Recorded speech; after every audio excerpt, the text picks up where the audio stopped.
Thank you all for attending. I'll say that again twice. Good morning, everyone. Thank you all for attending. This is the supplement to the car forms update that I did back in June and then also back in May. I'm sure that all of you have been tracking some of the things in terms of car.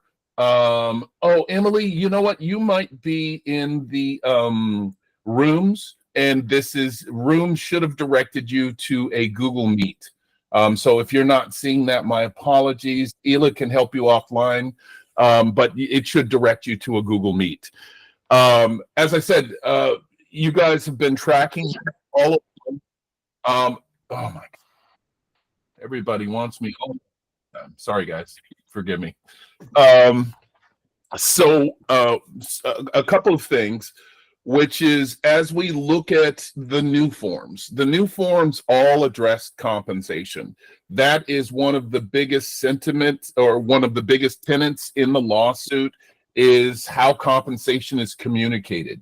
That's where we're seeing the majority of the change as it relates to the forms and such. There is probably not a single form related, transactionally related, that hasn't been adjusted in your Zip Forms library.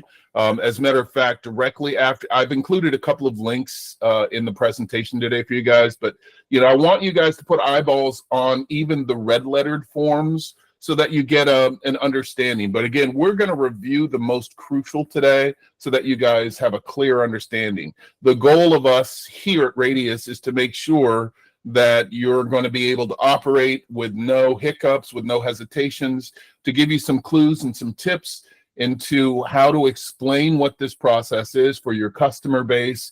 We all know that's critical. And many of you, most of the conversations that many of you are reaching out to me about are, how do I communicate this to my seller? How do I communicate this to my buyer? So having a full understanding of the form base itself will give you some natural talking points. And guys, it's like anything else. It's practice, practice, practice. You're going to have to read the forms so you understand them, and then practice kind of summarizing and reciting what that information is, so that your customer base, so that you'll be able to communicate effectively with your customer base. And Ela will send you out a link, Kermit. That way you guys have a recording of it. And as always, it's in our community repository. So anytime you're in the app, you'll be able to access any of the recordings that have been done of any room. So definitely look for this one. All right. Moving forward, no other burning questions. So again, today we're going to focus primarily on about 10 forms. Many of you are already aware that, so backing up for a second, CAR, California Association of Realtors, is the second largest real estate organization in the United States. And it makes sense because California is a state of roughly 40 million people. We have almost 500,000 realtors just in the state of California. We have 437,000 plus or minus, including salespersons and brokers. We have roughly 100,000, 120,000 brokers in the state. And so because we're so large, and some of the language in many of the forms was convoluted at best, Kathy Arzad and I have attended countless numbers of legal seminars, legal forums, town halls, just to kind of review these forms. And interestingly enough, anytime you have an attorney kind of going, not sure about that one, let me get back to everybody, it's probably pretty heady stuff. So lots of the language in the earlier revisions may have been slightly confusing. The Department of Justice put the brakes on when the form updates were due to drop back in June, around June 24th. They said, hey, wait a minute, no, we're not feeling some of these. So the California Association of Realtors held back on approximately 26 forms to be released so that they could review, revise, get approval to move forward with the Department of Justice. Even though CAR is saying that some of these adjustments wasn't made as a result of the further inquiry from the Department of Justice, they absolutely were. There's no two ways about it. There's a diplomatic response in terms of how this process works. Nobody's claiming responsibility, but everybody's claiming we'll make adjustments because we were going to anyway. But we know it all relates to the lawsuit. Okay.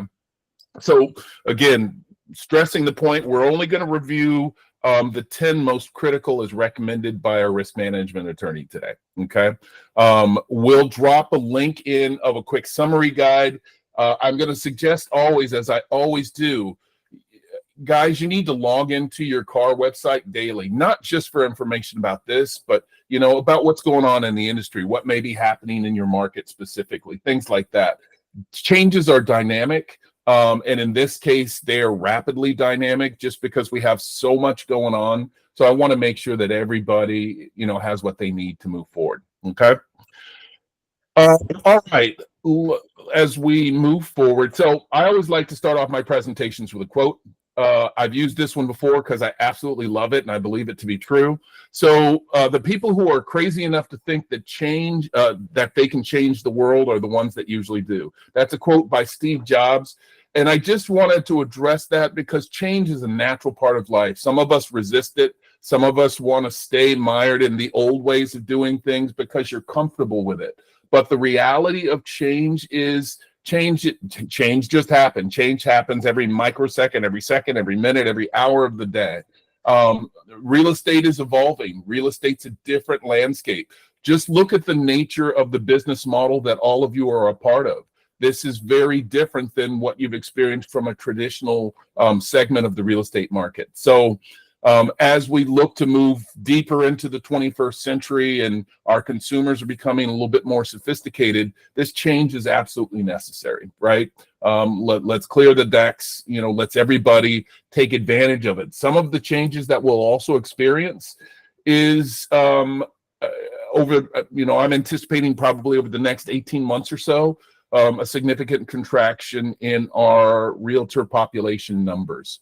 We all know we have underexperienced or inexperienced practitioners that are in the business that are already struggling in a difficult market to make an income, to make revenue. So more than likely, we're going to naturally see those folks,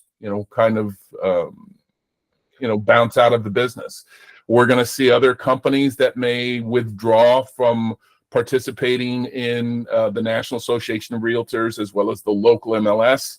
I want to be clear that here at Radius, we are not seceding from NAR or any of our local associations. It's business as usual. As we see it, as I see it, particularly at this point in time right now, there is no functional or practical purpose for us to withdraw from any association. As a matter of fact, I still see value in the organizations that we participate in. Should something change in near future state, I will keep everybody informed as always. But at this point in time, we are not seceding from NAR or any local association. I've been asked that question quite a lot.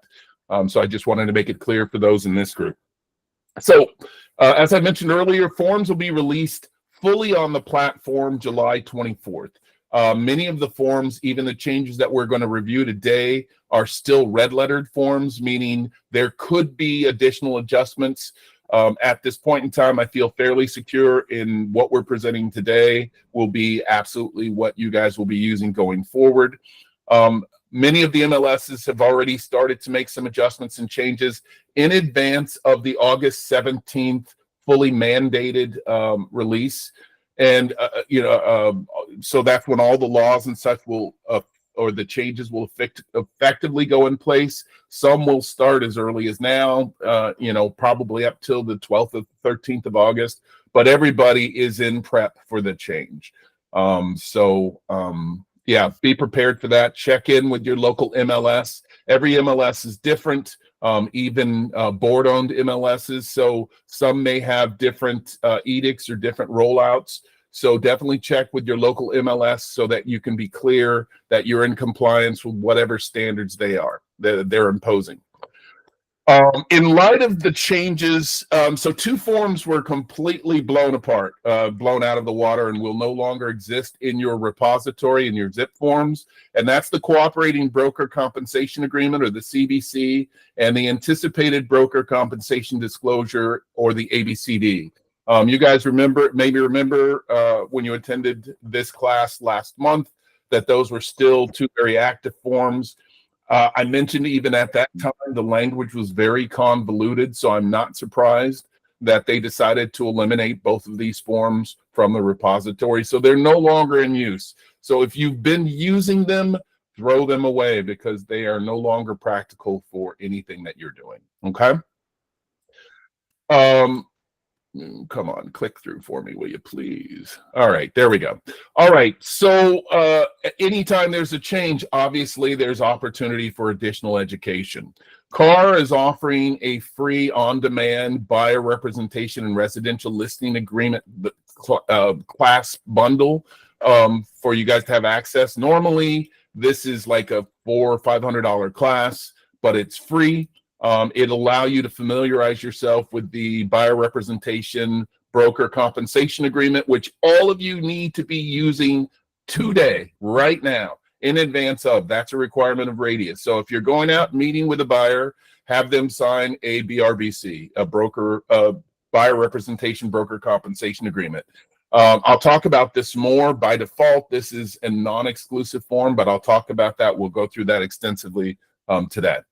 And then it'll allow you to, in this class also will review the latest listing agreement. Many of you are listing agents, and so you want to be very familiar. There's lots of changes in how you're compensated, excuse me, in that document as well. So how do I get it? How do I make it free?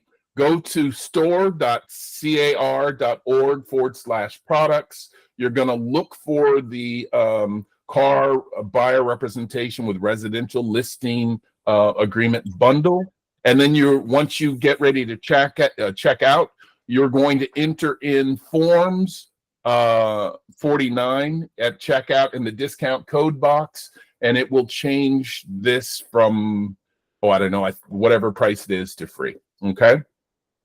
So everybody take a screen grab of this so that you have it, or write it down before I move forward. I just want to make sure everybody has it. Everybody take a screenshot of this. Hang on. Hang on. Thank you. If you don't see your peers on this call, please text them, call them, have everybody jump in. This is one of those hot conversations that I just know as soon as we're done, I'll get calls. Hey, was that class today? Hey, can you tell me about it? Right? This is for your benefit. So I want if you've got colleagues that you know are missing from this call, definitely ping them right now. Okay. All right, come on. Sorry, guys. I am having them. There we go. All right, some questions to help you through this process. So what are the major changes to the forms? The most significant change is that the option to make offers of compensation from a seller's broker to a buyer's broker is removed from all CAR forms. There is no option for the seller's broker to offer the buyer's broker compensation in the CAR's form. And again, even though CAR said this has nothing to do with the DOJ and its recent inquiry, I call foul. Of course it is. They wanted to make sure that we are highly compliant. And again, I mentioned the fact that CAR is the second largest realtor association in the United States. So obviously we had more eyeballs on us. We kind of lead the pack in terms of, what other boards are doing. So I think it was directly in relationship to. So this change is reflected across numerous forms. Again, 71 forms were adjusted or modified, and that includes additional forms that were added.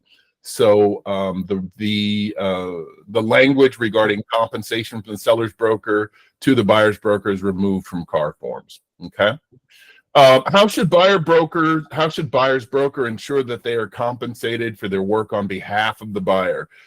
Guys, this is one of my most well-traveled, most well-asked questions. Am I going to get paid? Are we no longer going to get paid? How do we get paid? And I know that's a big concern, but to comply with the NAR settlement, a buyer's broker must enter into a written agreement. Guys, oh my God. Everybody's blowing me up. I'm so sorry, guys. Guys, this is mandatory. It's part of the NAR settlement. Every time you show a property, and we'll talk a little bit about this, or every time you have a new buyer who wants to see a property, you have to enter into a written agreement with them prior to showing them anything. And to be quite honest, it's just good business practice, right? We've all lived a life to where, you know, we're excited that someone's interested in our product or service, so we immediately rush out and start showing them stuff, or we start sending them tons of stuff. But the reality is this is a more effective way of you actually engaging with your customer base, fully understanding their wants and needs, and it gives you an opportunity to determine if this customer is even viable. I mean, let's be honest, many of you have had time waster customers. I know in my past, I've had folks who've wasted my time, my energy, my gas, right? And only to find out that they weren't either ready, willing, and able to buy, or they didn't have the financial structure, the financial means.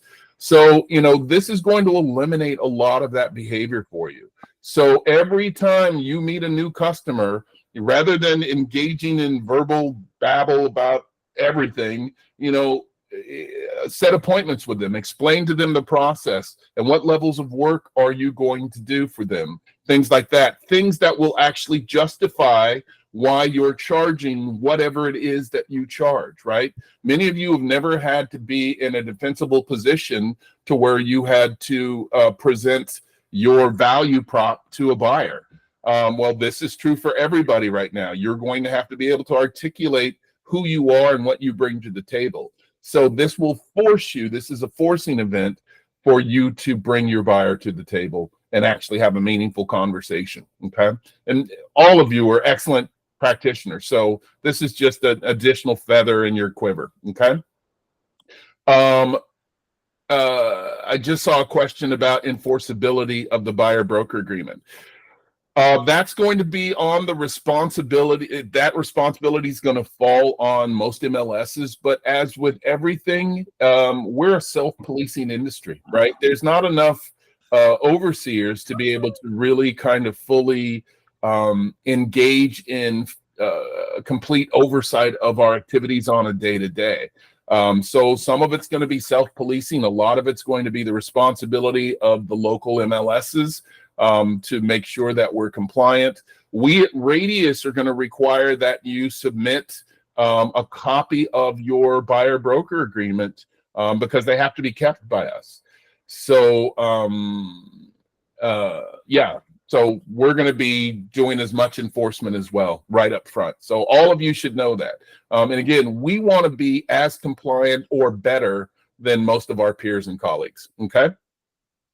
All the final should happen around late November, early December, but that's subject to change just depending on, again, even though the battle is not as flagrant as it once was, there's still things going on behind the scenes between the DOJ and the National Association of Realtors. So things could change, but again, the more there's lack of compliance in this process, the more the door opens for the settlement to not be approved. So nobody wants that, I'm sure.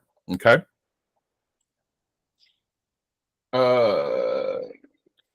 Form 49, that's what's on the site. That's not something I created. I'll provide an additional link after this meeting for those of you who are having difficulty, but it should be in your product. And Jeff said it worked for him. So again, it should be on the discount page. Okay. All right, let's get into the form. And the first form I want to cover, so just to give you guys a running format of how this works, I'm going to talk about all the changes, and then I'm going to share what the forms look like, okay? But I want to talk about specific line items and numbers to reference in every one of these contracts that we're going over. So the first contract is the residential listing agreement. The most significant changes to the residential listing agreement are all references to buyer agent compensation's been deleted.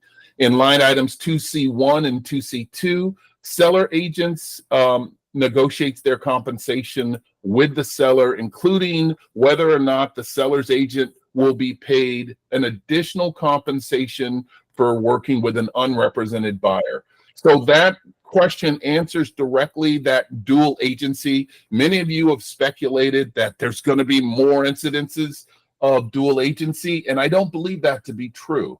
I think everybody feels like real estate is just a walk in the park and it's easy to do. I mean, how many times have you met people who go, oh my God, all you guys do is drive around and fill out forms and make bunches of money? We all know that's not true.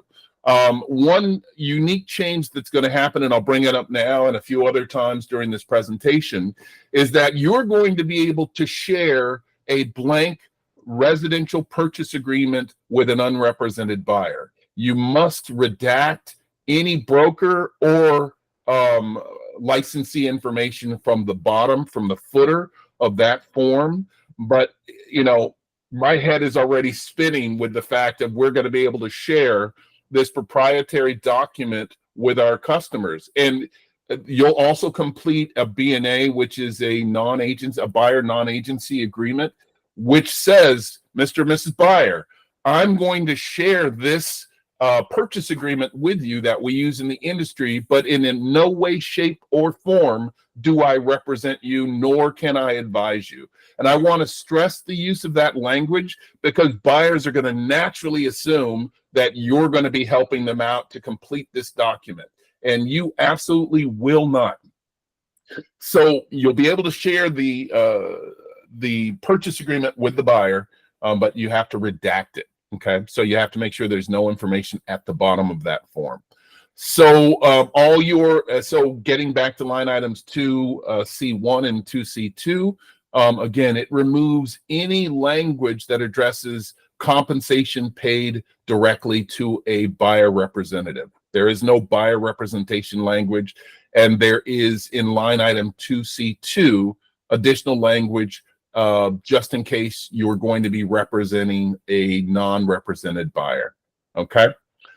In line items 2C3 and 4D2, the provision for protection of property ends at the after the listing agreement, after the end of the listing agreement, and is still a form that is required, but a number of days must be inserted in that section. So what I'm talking about specifically is what was formerly, let me take questions at the end, guys. So hold your questions to the end, write them down so you know them.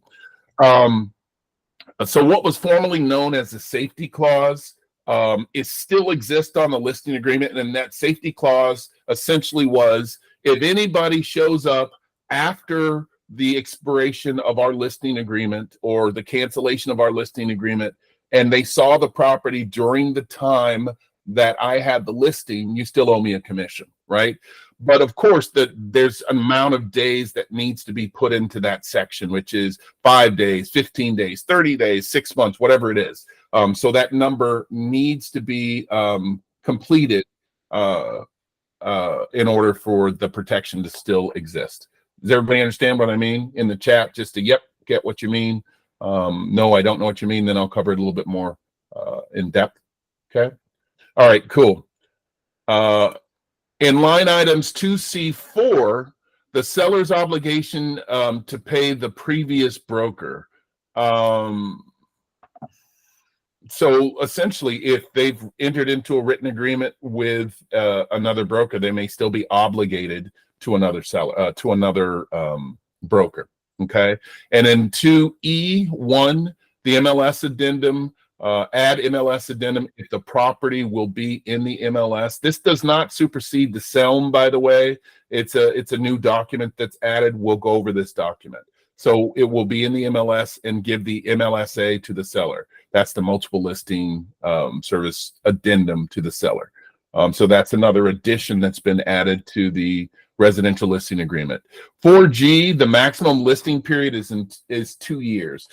So going forward, there's a law that has been, there's a bill that's on the table that'll be passed January 1, 2025 that says you can't take a listing for more than 2 years. That excludes, of course, corporations and LLCs, but essentially you can't have a listing for more than 2 years. So that's something that's going into play. I know there's some people who take listings for several years at a time, and they even put a lien out on the property, things like that. All that stuff goes away. I'm not going to belabor that. If you guys want to know more about that, I can talk about that in a separate class. Okay. 9C, the possible dual agency, seller agrees that the seller's agent may be a dual agent. And C3 has potentially competing sellers and buyers. So you're going to have the seller sign a PRBS, and we'll go over that form in this writing as well. But there's a few changes. And again, around dual agency still exists. You'll be able to negotiate your compensation right up front, just in case you have an unrepresented buyer that comes to one of your listings. But again, document's going to be the key to all this. Okay. Is sharing the RPA to a non-rep buyer mandatory? No, absolutely not mandatory. Not mandatory. It's just something that we've not been able to do before. And so, yeah, definitely not mandatory at all. But something that you guys will have the ability to do. Okay. Let's move on. Boy, I don't know why this is not working. Sorry, guys. Tech issues. There we go. All right. So this is just kind of give you guys an overview. So everything I just covered is in this form. So again, as you can see, it's still in a red lettered state, which means that it's not fully approved, but more than likely will be by the 24th. So it's still in draft version, still in red lettered, but everything that's of significance or important, I just highlighted in the just prior to this. Okay. All right. So the MLSA, which is what I was just addressing, brand new form, the multiple listing service addendum. This new form's optional, and it's only going to be used if the listed property will be on the MLS. All MLS language has been removed from the residential listing agreement. So every time you do an RLA, you're going to do this form in conjunction with that. Okay.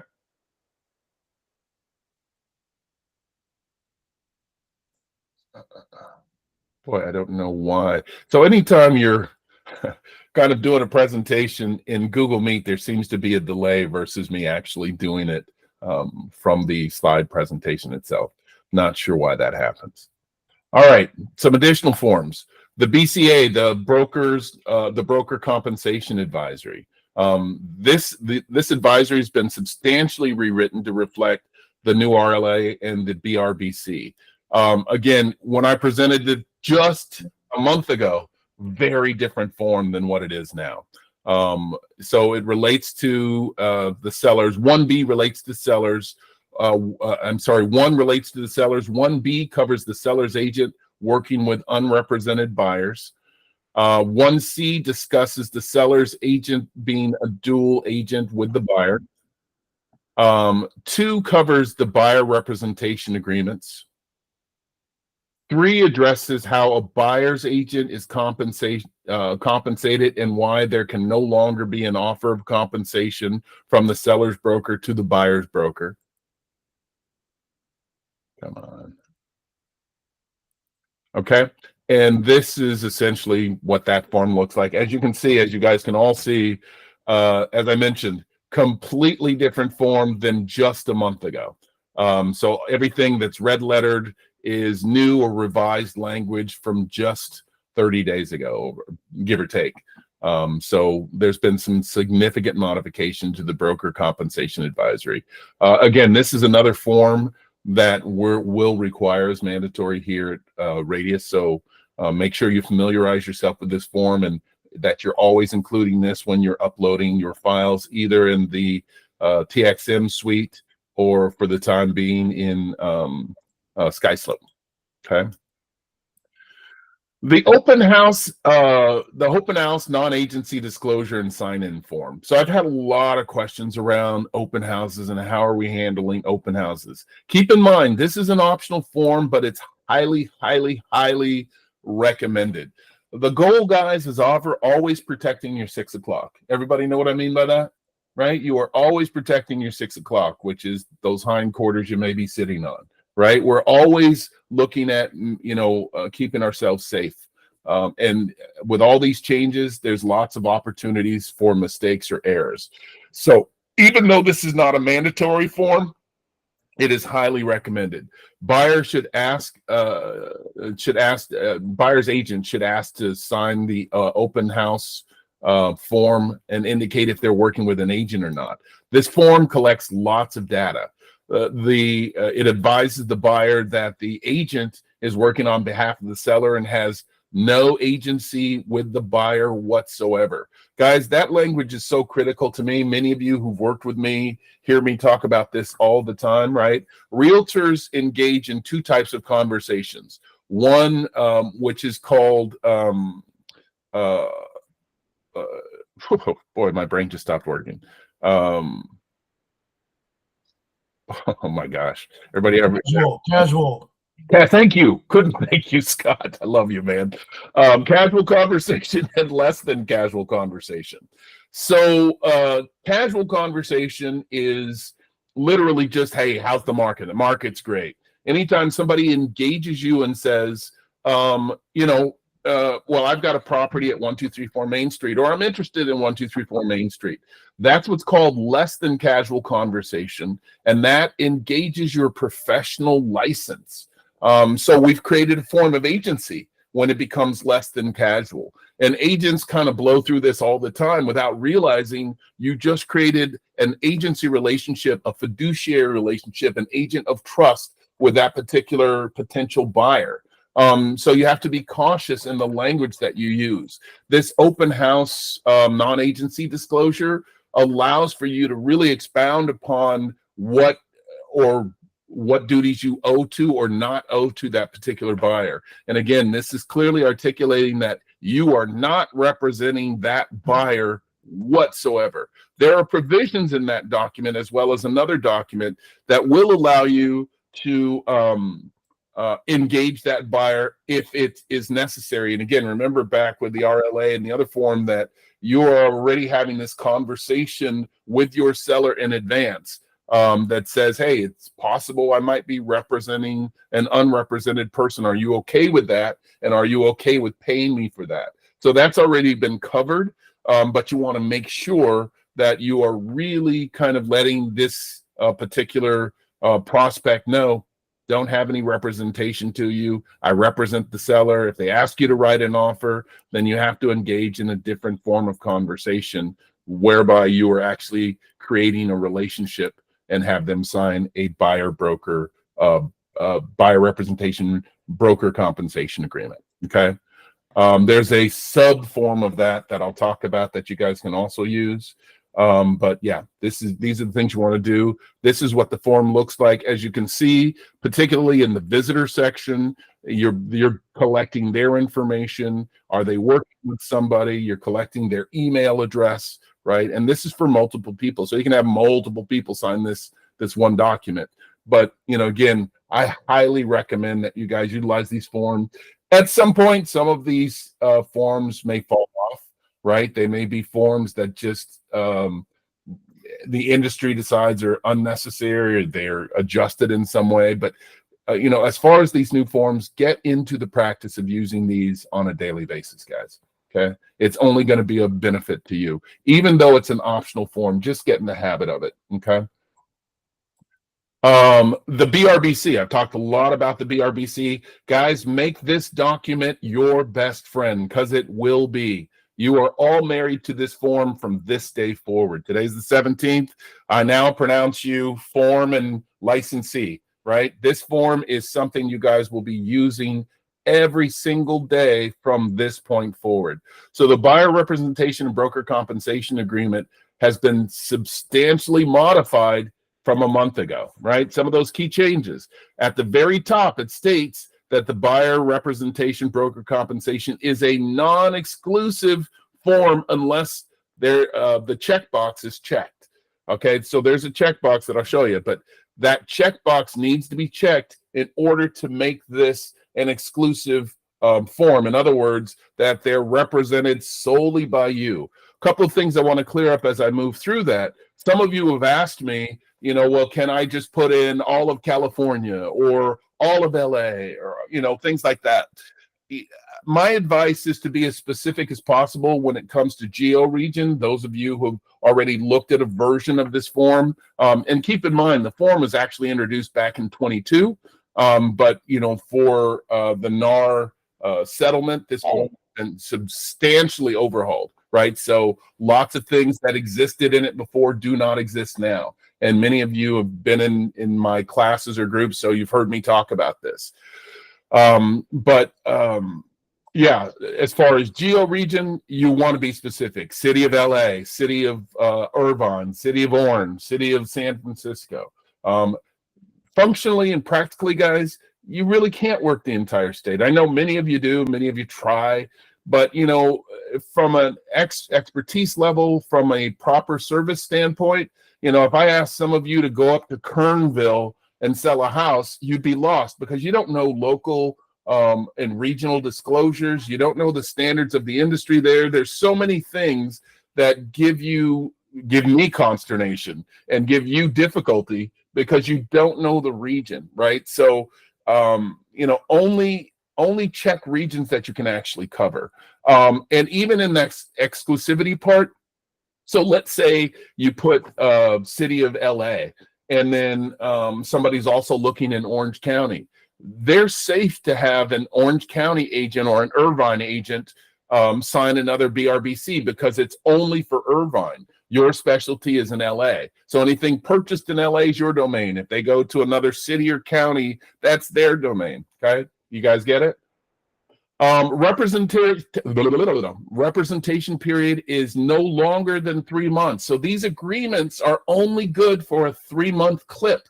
At the end of that 3 month, you can create a new BRBC for your customer, for your buyer to sign, but they're only good for 3 months. And if you remember earlier, I was saying this gives you all an opportunity to sit down in a face-to-face and very meaningful way and discover what your buyer's wants and needs are truly, and to be able to work with them effectively. Some of you are in our co-pilot program, so you're able to even talk loan information about loan data and loan information and acquisition with them. So, if you're not part of co-pilot, see me later and I'll tell you more about co-pilot as well. But this gives you that opportunity to have a very meaningful conversation with your customer base. But keep in mind, the representation period is only for 3 months. The reason why that 3-month time frame exists is this form was revised to be in alignment with the law change scheduled for January 25 of the RLA, to where the RLA can only be for a 2-year period of time.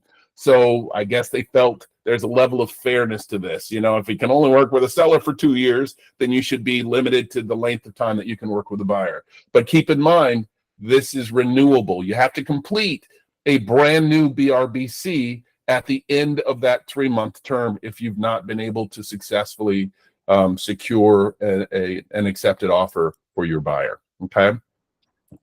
The forms, the buyer identification and preference priorities, or the BIP, and the buyer financial and personal information is optional. Again, if you've not heard of those two forms, in my opinion, are brilliant. They have a lot of value to them because they allow you to effectively interview your buyer, right? The BIP really kind of looks at the things that your buyer is looking for, that your buyer's into.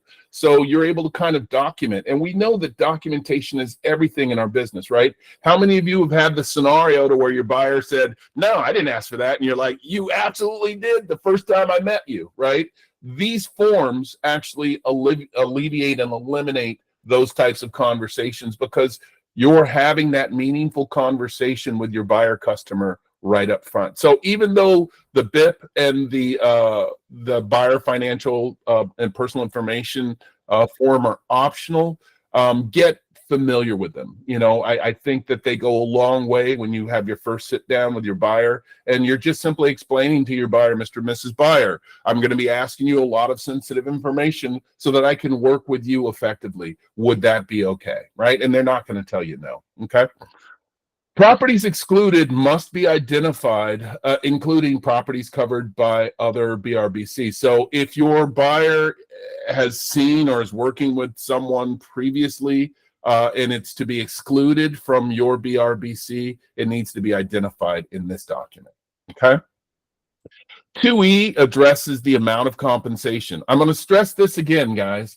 You can only get paid based on what's on this document. If you don't have this document, you will not get paid. Did everybody hear me and understand me? Right? If you don't have this document, you will not get paid. That's not my rule, right? That's this form. That's the changes. So you need to have a buyer representation broker compensation agreement in place, and it needs to spell out what you're going to get paid from, or what you expect to get paid, what your fee is, what you charge to your buy side customer. Yes, only for the buy side, right? This solely addresses the buy side. Remember, the RLA is all about the listing agent. The BRBC is for the buy side, right? Again, look at the BRBC in a way just like the RLA. It's an agreement between you and your buyer, what you plan to do for them, the services you provide, and oh, by the way, here's my fee. But again, the caveat is you can only get paid for what is on this document, irrespective of whether it comes from the seller through a concession or from the buyer, or a combination of both. And let me give you an example of that. Let's say you put 3% on your BRBC. The seller is offering 2.5%. All you can collect is, and if your buyer's not willing to contribute, all you can collect is the 2.5% up to the 3% that's on this document itself. Okay.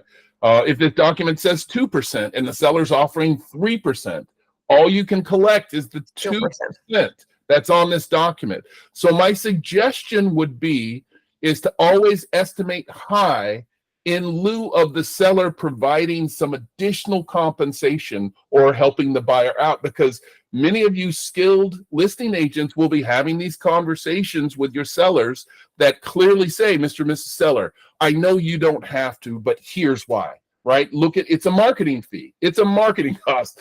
Boji said, put 10%. Hell yeah, put 10%. You know, if you think you can get it, right? But the truth of it is, that's all you can get paid is what's on this document. Many of you have asked, will it be, well, if the buyer's saying 3% and the seller's 3%, why can't I collect both?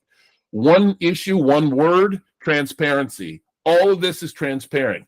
The last page of the BRBC will always be shared with the listing side, right? The last page of the BRBC outlines compensation. The only downside to the last page of the BRBC, which is a 5-page document, is it doesn't say when the terms expire or when your expiration date is of your BRBC, but it talks about compensation and all that. So again, part of the settlement is full transparency to the seller. Hey, if I'm going to be paying or if I agree to pay any compensation to the buyer's representative, you know, how much is that? You know, how much did they negotiate with their buyer?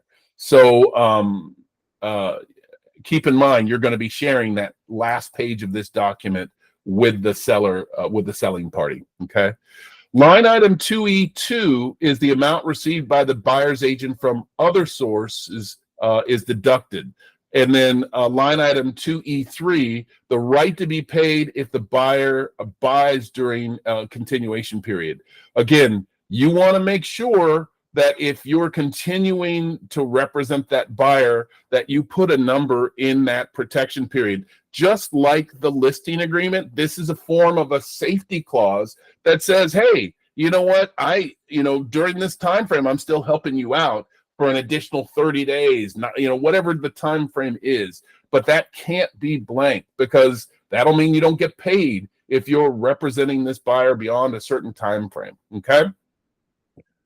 Line item 2F, and I'm not going to go over the cancellation form of the BRBC today, but cancellation of BRBC is the right of both parties. And then 2G2, other financial considerations discussed with buyer and check the appropriate box if applicable to the buyer. Okay. And then 40, the broker has the right to compensation for non-exclusive and exclusive representation. So if you're doing the job, and what we're going to see a lot more of, and it's really called material issues, but what we're going to see a lot more of is the rise of procuring cause. And that's, it's kind of eliminated in some of these forms, but, were you the person who actually went out and met with a client? Guys, gone are the days of you just sending a buyer a bunch of listings and expecting to get paid, right? You're going to be the one, you're going to be more than the door opener. You're going to be the one to discuss the neighborhood and the property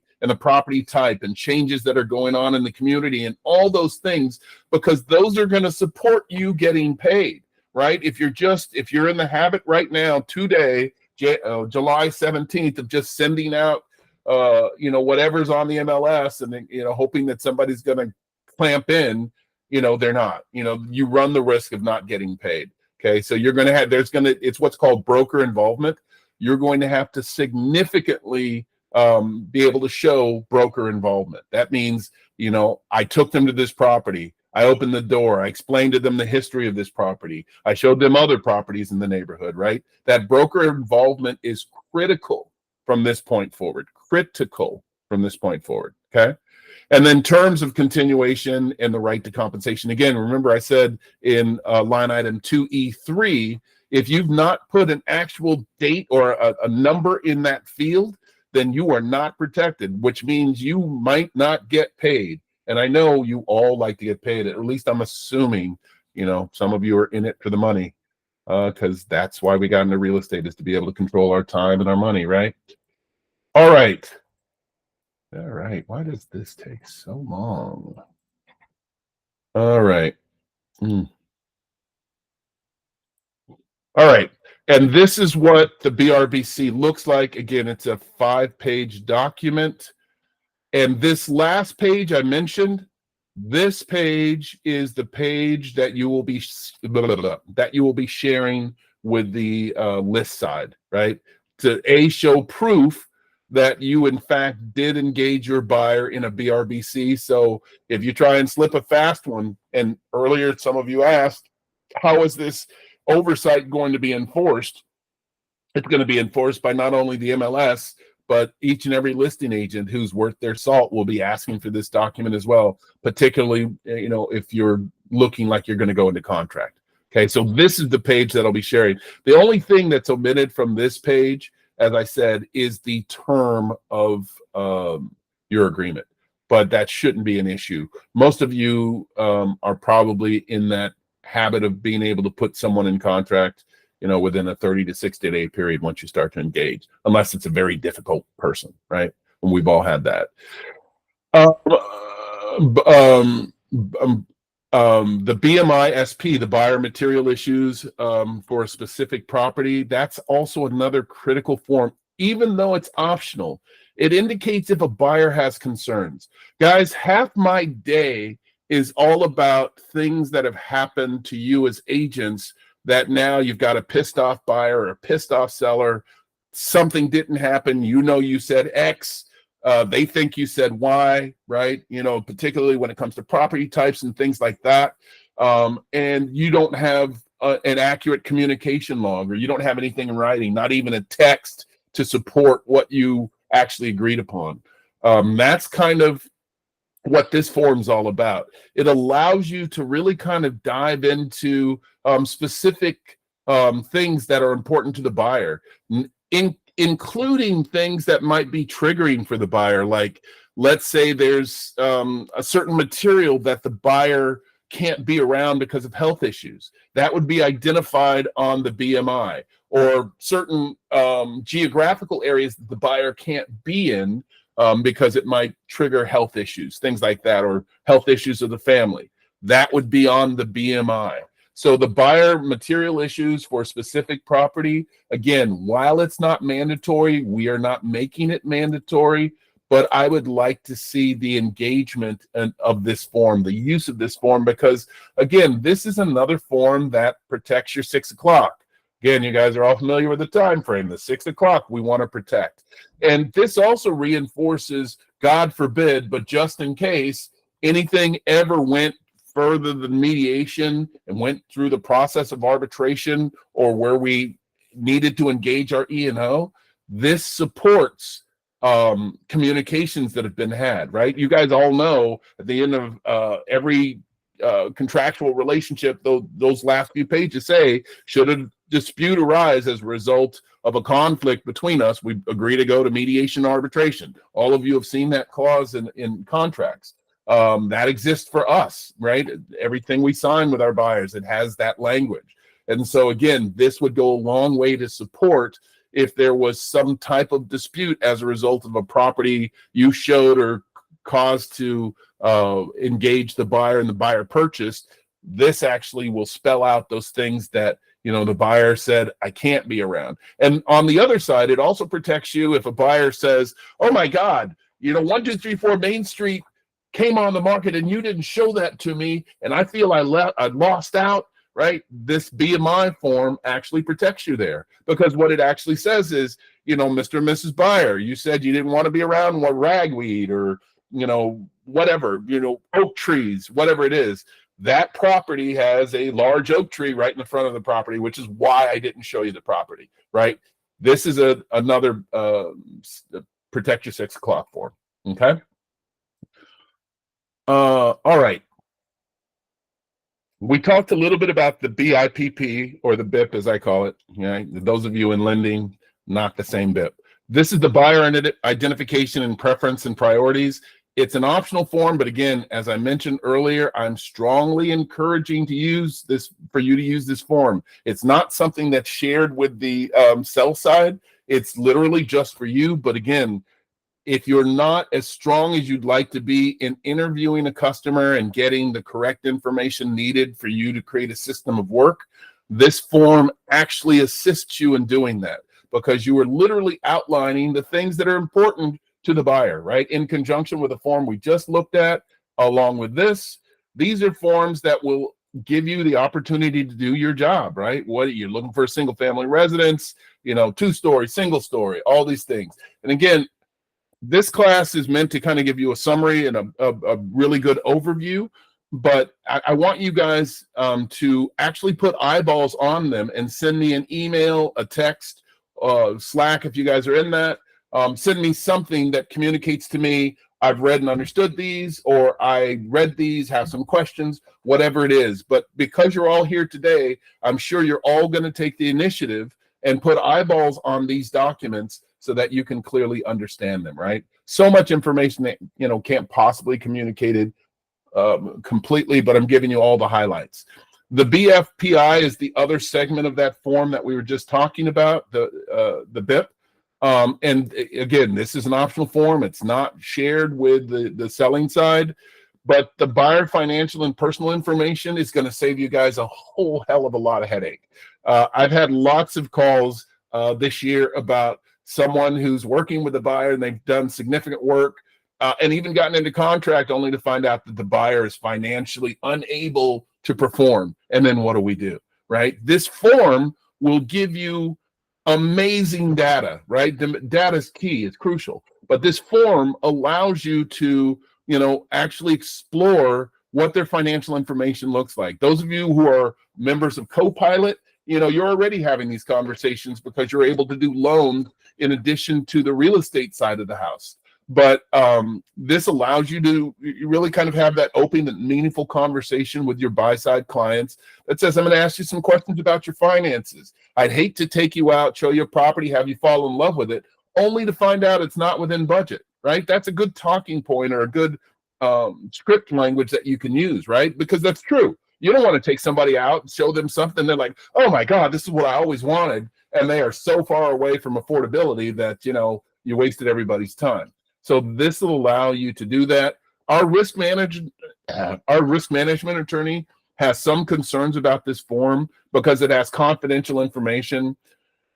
Not meant to hurt anybody's feelings, but some of you are terrible in getting your forms in on time, and some of you kind of carry this around in your cars and your backpacks and your briefcases and your purses, and it contains sensitive data, social security numbers, potentially things like that, or financial information.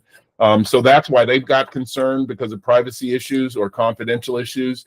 I would ask everyone to be mindful of that fact, particularly when you're filling out this form, and also communicate to your buy-side client that these forms are held in utmost confidentiality. Okay, so and that's really something you guys want to pay attention to. Historically, realtors are terrible in terms of that, right? So, let's make sure that we're protecting anybody's information just as we would want to protect our own. Okay. And again, this form is not meant to be shared or delivered to the sell side of the client. Okay. And this is what that form looks like. It's single pager. Again, take some time to review it. There's nothing specifically that I want to highlight in this document, but it does allow you to create an effective interview process with your buy-side client. Okay. So we talked about this form early on, the PSRA, or the Property Showing and Representation Agreement. Again, this form substantially revised since I saw it a month ago. And actually what this form did this is a revision, and it's replacing the LP RBC, which is not even rolled out, was scheduled to be rolled out. They took a look at it, that LP RBC, which is all about compensation. If you're showing a property, that they just took that off the table and replaced it essentially with this, the Property Showing and Representation Agreement. So remember I said, this acts like the BRBC. Think of it as BRBC light, right? It allows you meet somebody on the street, so I would advise that you keep this form on the ready, and they want to see a property. They may be standing in a property that you just drove by or that you were touring to see if it had the amenities because you were looking for another customer. This is a form that you would have them sign. It allows you to show up to 3 properties at an open house in a non-exclusive relationship, and it's only limited to 30 days. So, why use this form versus a BRBC? Again, you may meet someone who's hesitant to engage in a 3-month relationship on an exclusive basis with you.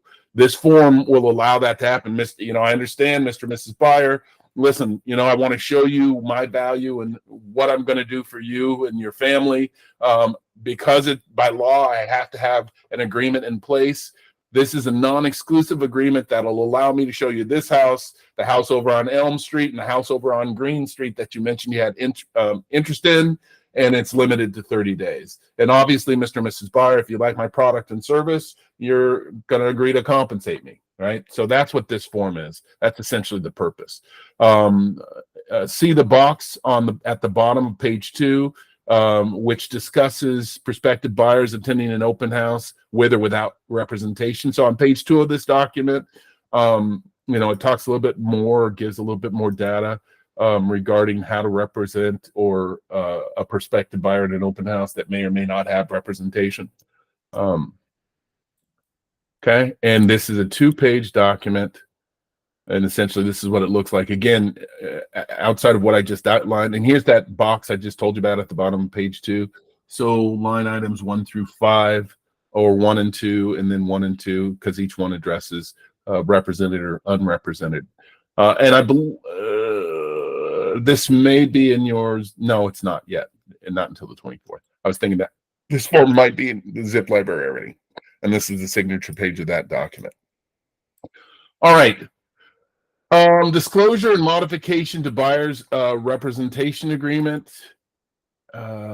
And this, this slide's not updated. Okay. I talked a bit about the SPBB, which is the seller payment to buyer's broker. This form has been substantially revised and reflects the changes in how buyer's compensation is handled. 1A is in the blank, insert the amount that the buyers agreed to compensate you as their agent, the buyer's representative. Okay. 1B specifies the amount received by the buyer or buyer's agent for compensation for representing the buyer shall be deducted from the amount. Also, the total amount received by the buyer's agent cannot exceed the amount specified in the BRBC or the PSRA.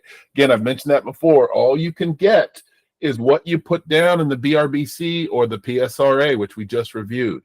So again, I would have the conversation, or at least I would begin to have the conversation with the buyer. Mr. and Mrs. Buyer, my fee is 3%. This is why I charge 3%. Clearly, if you're not able to pay my entire fee, we may ask the seller to participate in the fee because, you know, my service has value and I'm getting you into your dream property. So the whole weight may not be on you. There may be some contribution for the seller to account for this 3%. I want to tell you that up front, Mr. and Mrs. Buyer, because this is the fee I charge. And to ensure that I can get as close to my fee, if not my exact fee, I'm putting what I charge, but that may not be what I collect from you. Have that level or that type of conversation, and I hope that makes sense to everyone. And guys, I know we're slated until noon. I've gone over a bit. Please allow me a few extra minutes to finish what we have because it's a lot of information to cover. Everybody good with that? Thanks for the thumbs up, Scott. Thanks, Chris. Okay, thanks, guys. I appreciate it. So again, you want to be very specific with the amount of money, that you're charging. A couple things that have been removed from those fields. Anybody who may have seen previous versions of this, there was a very confusing two-field percentage thing, which just didn't make any damn sense whatsoever.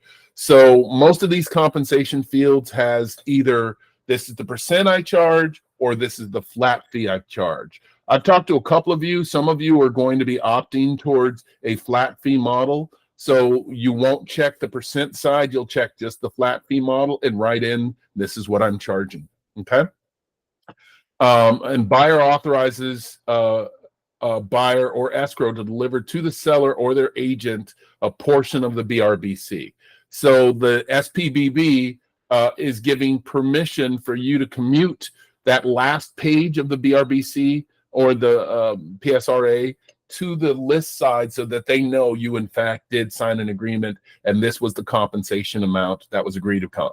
Again, guys, part of the settlement was transparency. Seller needs to know specifically what you're getting paid. Okay. And some of you have kind of arched your back and bucked at this a little bit, but if you think about it, previously when the seller was on the hook for the full boat, the seller knew what you were getting paid. So why are we getting concerned with if the buyer's paying it, what we're getting paid? You know, there's no real issue as I see it, right? So you should be comfortable just as if the seller were paying you, but the seller needs to know. Okay. Full transparency. And this is what that form looks like. Okay. Again, the language I just referenced, this is the change of language. They also included a couple of signatory lines in this. So this is what it looks like essentially. Okay. Again, that's discontinued. The ABCD is discontinued. The CBC is discontinued. New rules around written agreements. Again, guys, I can't stress enough. It's got to be in writing. You've got to have a BRBC in place before you show property one.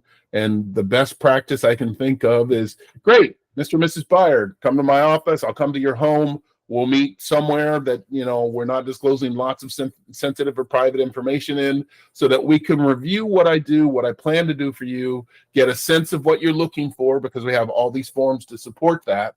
And then we can go looking, right? Because you've still got buyers who are going to exist under the old behavior because they don't know any better. They don't know what's going on in our inner working. So they're going to go, yeah, I'll do all that later. Can we just go look at this house because they're taking offers tonight by 5? Well, sure, Mr. and Mrs. Buyer, but I really want to understand what you're looking for. Guys, you're not going to lose business based on just changes in performance behavior. I guarantee you're not going to lose business. If somebody is so urgently looking to see something and unwilling to commit to your process, they're probably going to cheat you in the end anyway, right? Buyers who get this, get this. And it's your job to make sure that buyers who don't get this, right? It's your purpose to help them to understand what this process is so that we stay afoul of the law and the buyer gets a phenomenal experience, okay? Can't stress that enough. You know, you really want them to understand what your services that you're offering, the value of those services that you're offering, and the cost that these services are. Guys, thanks for allowing me a few extra minutes. Let's take some questions. Let's give it another 15 minutes or so if you guys can hang out. If you have to jump, I completely understand. But Emily, I got you. Let me take some questions that were in the chat first, and then go from there. Okay, Scott says, is sharing the RPA? I think I answered that. It's not mandatory. So Joe says, I'm going to a listing presentation after this. Yeah, you're going to use the one that's in the repository now, Joe, because the forms that I just went over are not officially live right now. James asks, so when negotiating a listing compensation, we focus on our listing compensation only. Correct. You're only focused on what you're charging for the listing, and in line item 2C, you're also negotiating for an additional amount just in case you run into a non-represented buyer. Okay. Boji already said, and I applauded Boji's response, put 10%. Hell yeah, put 10%, right? Likelihood of us getting that are probably pretty small, but we can shoot for the moon. If you put Sam Alexander, if you put 3%, for example, and seller only pays 2.5%, can you then credit the 0.5 to the buyer? If it says 3% in your BRBC and the seller's contributing 2.5%, you can get that 0.5% to match the 3% that was listed in your agreement. Okay. I'm not sure typical time frame. I'm not sure what that means, Joe. No acknowledgement of seller receiving, page 5. That's a great question, Scott. Let me come back to that. That's a great question, right? We may want to get initials on that that version of page 5 so that it exists in the file. If I may, real quick, I think the SPBB kind of sort of instructs that now. Oh, yeah, you're right. You're right. Absolutely. Thanks for that, Scott. Will we get a copy of these slides? Not the slides per se, but there's a copy of this. There's a copy of this, and if you email me, I can give you a link to where these draft forms are for you guys to review them yourselves. There's other forms, but again, I wanted to cover the 10 most crucial. So if you want a link, definitely hit me up via email, and I'll take care of you. Or send it to support@radiusagent.com, and that way a link can be sent out in mass. Bill asked, will it be added to checklist? Yes. Our phenomenal audit team, oh my God, I don't know how they do it, but they are constantly on it. We meet continuously. They are always revising and updating our checklist so that you guys have the most current and most accurate information. What if the buyer, like Chris Cruz, what if the buyer likes the first 3 houses? Do we immediately go over compensation and complete a buyer agreement? So you're going to discuss compensation in that PRSA form. You're always discussing compensation, guys. Don't be afraid to ask for what you're worth right up front. I want to do this, Mr. and Mrs. Buyer, but again, because of changes in our industry, my compensation now comes directly from you. This is what I charge. Are you okay with that? Your signature here, my signature here. Let's go look at some houses. Okay. I think I got it. What your question was, Chris. If not, let me know. Joe asked the same. Can we get a copy of the presentation? Boji asked, if seller agrees to offer buyer agent compensation, guys, get away from the language of commission and use the words compensation. I know it seems trivial, but it has actually more impact than you can imagine. So if seller agrees to offer buyer agent compensation, where do we put it on the form? Boji, I'm not sure which form you mean, but there's a form, and we kind of reviewed earlier. Like the listing, like at the listing appointment, if the seller decides, yeah, I could offer buyer agent compensation. There is no form for that. There is no form for that right now. So that all those forms have been removed. Like the CBC, that was a form on the CBC. That's all been removed. That flies in the face of what the sentiment or the main tenets of the of the lawsuit was all about. But it doesn't mean that you don't have that conversation with your seller. Okay, it doesn't mean that you don't have that conversation with your seller. So do we just have the seller write it down on a piece of paper for now? So when No, we- there are forms that address this. And yeah, there are forms that will address this. So no, it's not on a piece of paper, but you are having those conversations for sure. And I'll spit out what that form is. Okay. Can we do an addendum to the listing agreement for it? So in the you don't want an addendum that references you at all, represents your buyer at all. Again, there's a form for this. Jessica, are you on this call? Jessica was here. Guys, I'm drawing a blank on what I'm here, D. Jessica, what's the document? Because we've had a couple removed. There is a document that's specific. I think I covered it. The document that specifically references if the seller is going to contribute. The listing agreement has it. It does. No, it no longer has it. It used to have it. Okay, I saw the old form then. Yeah, Okay. there is no mention of buyer representation compensation on the new residential listing agreement. Guys, I'm drawing a blank right now. I don't know why I'm drawing a blank, but it's not going to be an addendum, and I'll send it out shortly. But there is a way for you to have that conversation and notate it in the documents that we have. In which case, what did you put on the BRBC? The BRBC is for the buyer, is for you and the buyer. The seller's not filling out a BRBC. I know, but if the buyer is going to get compensated, if the broker is going to get compensated by the seller, what do you fill out in the BRBC?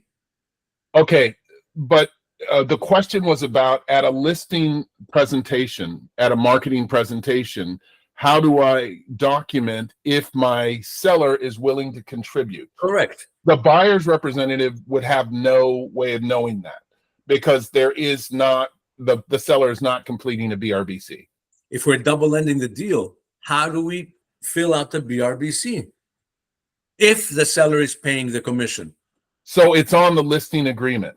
On the listing agreement. So in answer to your question, Tony, on the residential listing agreements, field 2B and 2C.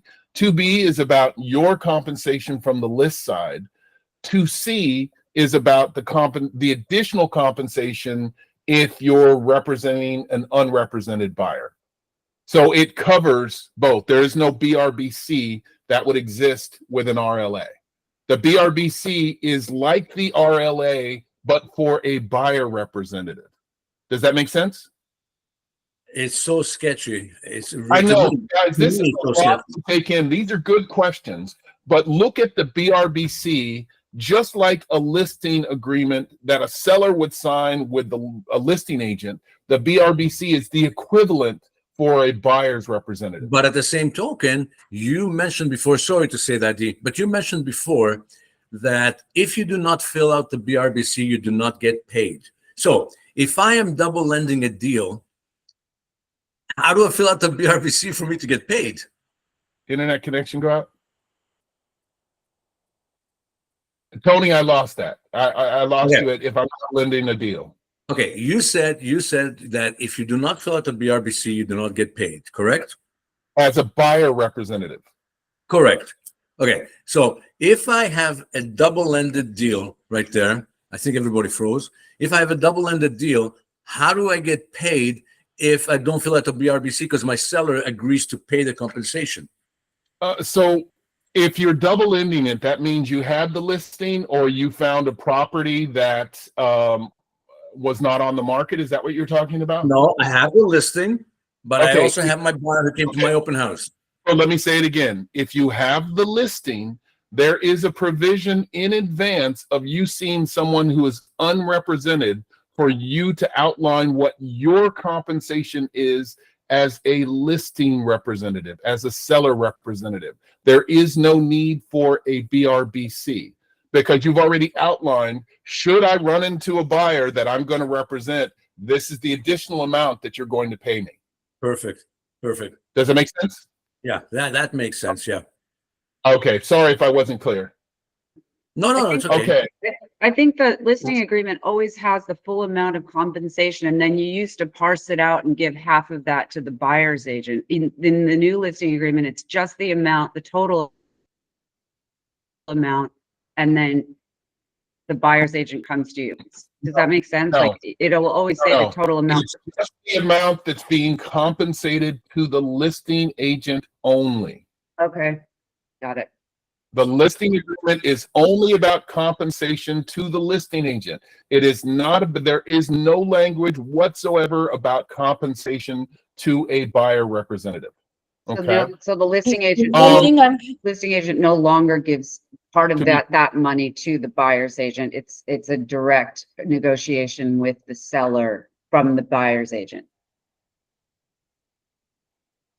It's possible. It's possible. There is a possibility for the buyer's representative to approach the seller. You know, as a matter of fact, things that are unnatural to us.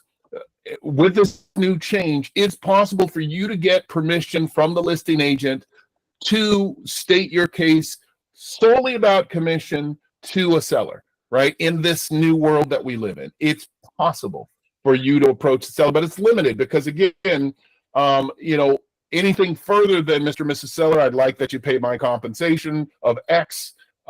Anything further than that would be a breach of ethics. So, I mean, there's some grayness to it, guys. And I don't want you to get so micro-focused at this moment.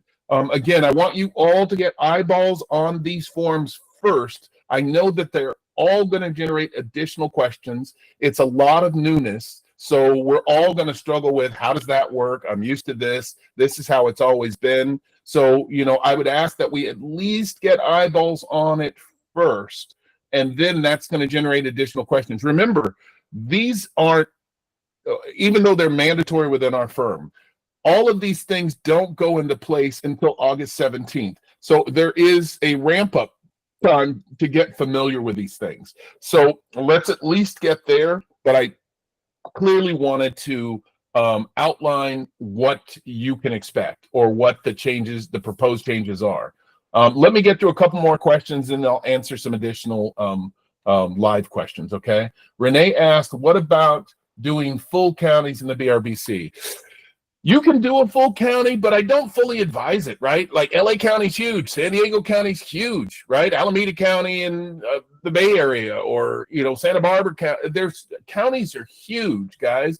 And, you know, I know you're wanting to maximize your relationship with your buyer, but are you doing your buyer the best service? And think about the amount of windshield time that's involved. You know, I'm a big fan of referring out, even though I don't get all of it, right? Because think about the amount of money lost for windshield time. You could have had 2 other customers in an area that's your primary area of service versus the amount of time it took you to drive from Irvine to San Diego, or from one end of Orange County to the other, or one end of LA County to the other. Does that make sense? I'm not telling you not to do it. And the answer to your question is yes, you can put a full county into the BRBC. Do I advise it? I would say it's individual use cases, okay? I'm not going to tell you no, but I would say look at your business model, and is that the most effective thing for your business model? Lucy, is SkySlope list already updated? Yes. A SkySlope list is updated. Again, we're updating them as the changes happen. Guys, these changes are dynamic. So we spent exhaustive hours in the early part of May creating checklists, only to have things change, and then to have them change again once we had locked them in. And I suspect there'll be other changes. So flexibility is the key, right? Flexibility is the key. RPA has a spot on the form. Not sure what you mean. Oh, you said sorry, error. Can we put, let's see, Sandra asked, can we put that in an addendum? Yeah, so I think we covered that, Sandra, and I'm going to get back to you on that. James asked, back of the napkin math. Love you, James. ABCD is gone. Seller payment to buyer broker form. Yeah, that's it, Scott. Absolutely. Seller payment to buyer broker, SP, BB, that form. If seller wishes to compensate the buyer agent, which form or where, and that's the SPBB that Scott just mentioned. And again, at some point during the transaction before it's closed, the seller could actually change their mind and say, "No, I'm not giving shit. Not giving anything." Right? The seller, particularly if it's a low offer, the seller can say, "Sure, I'll accept that, but I'm not compensating the buyer representative." Right? So you guys want to keep that in mind too. The seller could change their mind at any point, particularly if you're bringing a lower than expected offer. Renee, I'm still a little confused about what you're saying about LA and BRBC and double ending the deal. Renee, you want to unmute your mic and ask your question directly? I'm not sure I'm tracking what you're asking me. You still with? Yeah, before you were talking about having the listing agreement cover the idea of double ending the deal with regard to compensation, but that's only relative to the seller. Yeah. So you would still have to have the BRBC signed and explain your compensation for the buyer and the BRBC. Correct. Two separate parties, right? The listing agreement's for the seller. The BRBC is for the buyer's agent, right? Listing agreement. That's what I thought. Yeah, it's only for the listing agreement, guys, is only for the listing representative, the seller's representative. That document is solely about them. There is no buyer compensation in that document. It's only about, what I'm going to charge you, Mr. and Mrs. Seller, to put your home on the market. And should I run across someone who's unrepresented, I'd like to get paid for that person as well. I'm going to have you complete line item 2C, which is about how I'll be compensated should I have the opportunity to represent an unrepresented buyer. Does that make sense, everyone? Gee, that does not stop us from telling the other agent, if another agent comes and sees our listing, it does not stop us from telling him, "Hey, listen, our seller is going to compensate you." Probably not. No, because keep in mind there is no mention of compensation on the MLS. Correct. However, at the same token, I'm a listing agent. When I get listings, they're 7%. That's what they are. I get 3.5% to the buyer's agent. Now, let's face it. We as agents are going to call the other agent to ask about the house. That's when we tell them that we're going to compensate them. 100%. I encourage that. That's absolutely what's going to happen. We are going to be picking up the phone a million times over. Those of you who don't know what a phone is, it's that thing in your app that you push and it calls people. We're going to be having conversations, live conversations, but we're talking about forms and what's on the forms. That behavior of picking up and communicating with another agent, highly encouraged and applaud you for doing it, Tony. You're old school. You've been doing it, for a while. So that's how we do business. Right. And it's just really kind of going back to things that we were always customarily used to in some respects. We're going to pick up the phone. We're going to call the other side and say, "Hey, you know what? Are you compensating for, are you providing compensation for this listing? Is your seller providing compensation?" So absolutely. Correct. That's absolutely going to happen for sure. Let's see. Concessions considered. Yes. The new field about concessions considered, which is the seller can offer a compensation. It could be, the seller's paying compensation. It has to use language like closing costs, things like that. In that compensation field, it cannot specifically say monies to pay for buyer representation, right? It can be the buyer asking for concessions or the seller offering concessions up to the amount that may include the buyer's ability to use the concession money to pay for buyer representation. But it just can't be listed as buyer representation compensation. Does that make sense, James?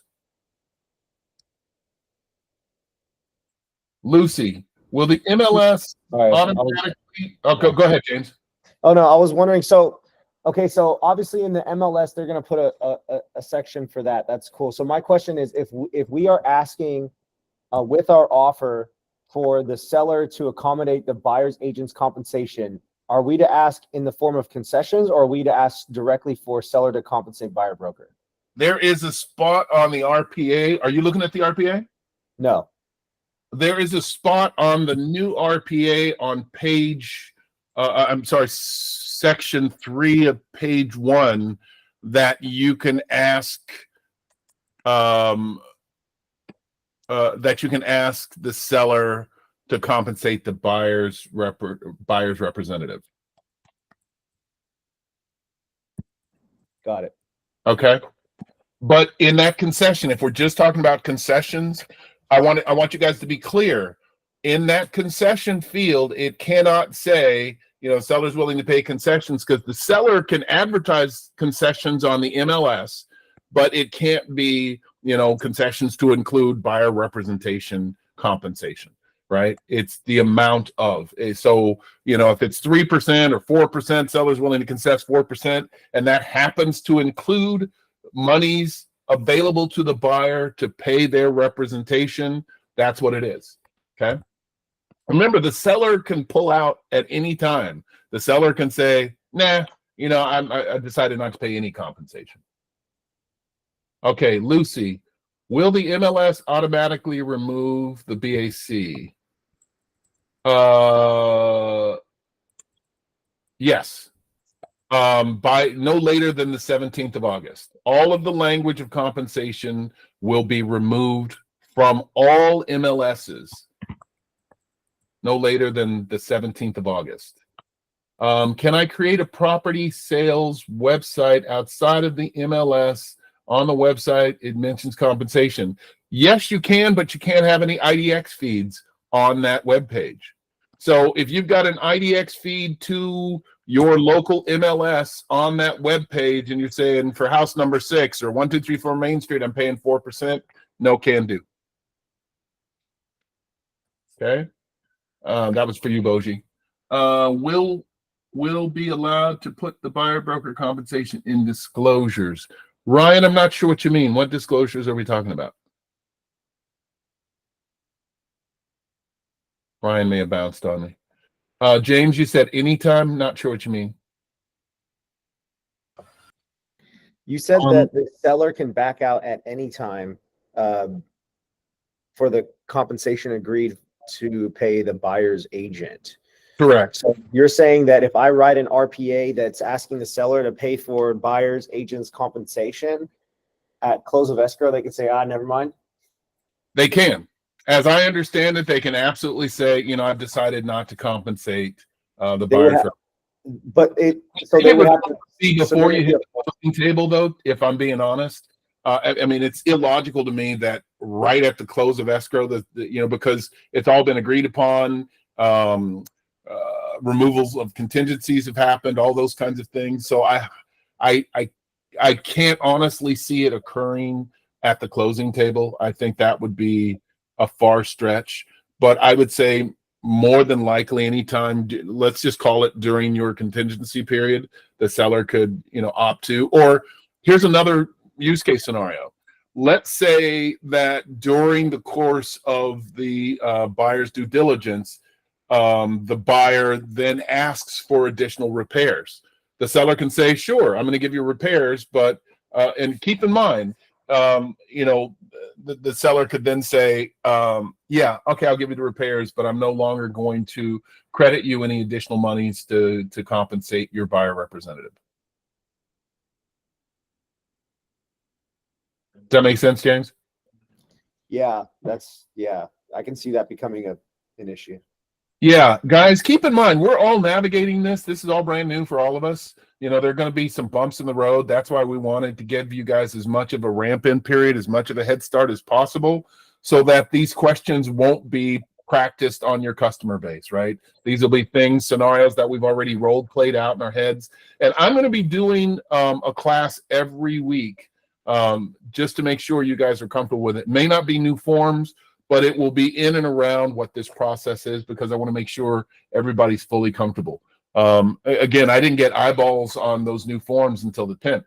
So, and that's when they rolled them out from CAR. So, it's a work in progress. It's constant motion. And I'm being truthful in the fact of red lettered forms, particularly at 0 hour, make me nervous, right? It's already been a week and they're still red lettered. I don't anticipate any changes, but you know, there could be language, just like all of you have questions. You know, we're just one faction in a state of 500,000 licensees almost. There's lots of questions where people across the board are asking these things. In every legal forum Kathy and I have been in, it's like I said, anytime you've got an attorney going, you know, who specializes in this, they're real estate attorneys, and they're kind of going, yeah, let me get back to you on this. You know, you already know that there's language that's off, and everybody's scrambled to make this happen. Keep in mind, the settlement or the agreement didn't happen until March, late March. So that's a massive push to change all these forms to remove compensation and how it actually ties in. So, you know, I appreciate you guys being extremely flexible with what this looks like. And I'll make sure I drill down form and function of everything so that I'm not giving you any misinformation. That's it. Emily said you can call an agent and the seller is offering 3% compensation. Yeah, you can call an agent and ask if the seller's offering compensation, for sure. Is that misrepresentation? How so?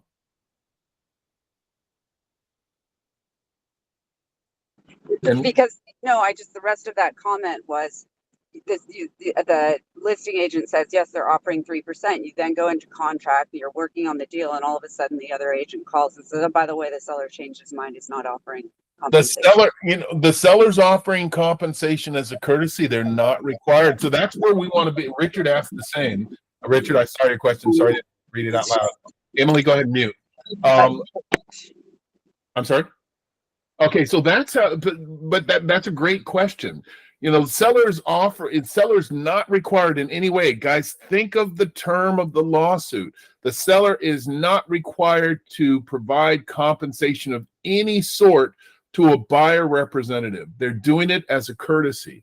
Again, I can think of 2 or 3 scenarios to where the seller may have initially offered and reneged or changed their mind. Again, a low offer would be a scenario. Additional asks during the term of the contractual relationship can be a scenario, right? So, you know, like I said, even though they may have agreed, they can say, look, I'm not going to pay for these things, Mr. and Mrs. Buyer, you know, and pay for your representation as well. I'll pay for this, but I'm not going to pay for this, right? So those are scenarios that you guys think through, because I'm sure you guys can all think of a bunch of additional scenarios as well. It's, you know, and again, it's not fully set in stone.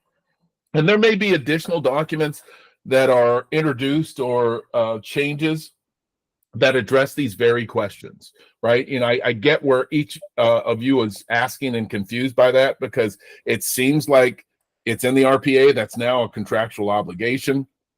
But again, the seller is not mandated to provide any compensation. And I got this directly from an attorney the last legal session I was at.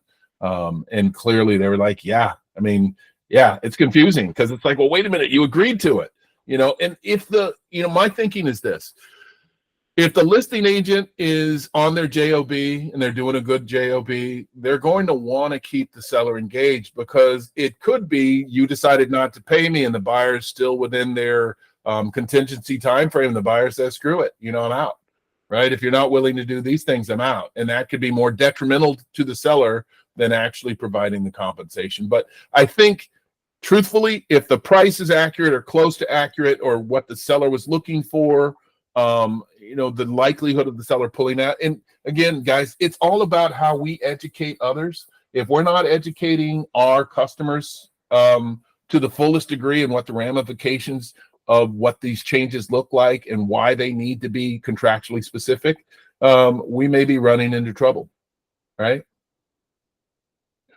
All right, guys, we've run 40 minutes over time. Again, I truly appreciate you guys spending some extra time with me. Don't hesitate to reach out to me with additional questions, because I'm sure you will all have some. I'll provide a link to ELA. ELA will send it out in regards to where you can see these red lettered forms. And then don't hesitate to hit me up with questions. Thanks, everybody. Appreciate your time today. And I will talk to you next week. Thank you, Dee. Bye, guys. Thank you, everyone. Bye, Sandra.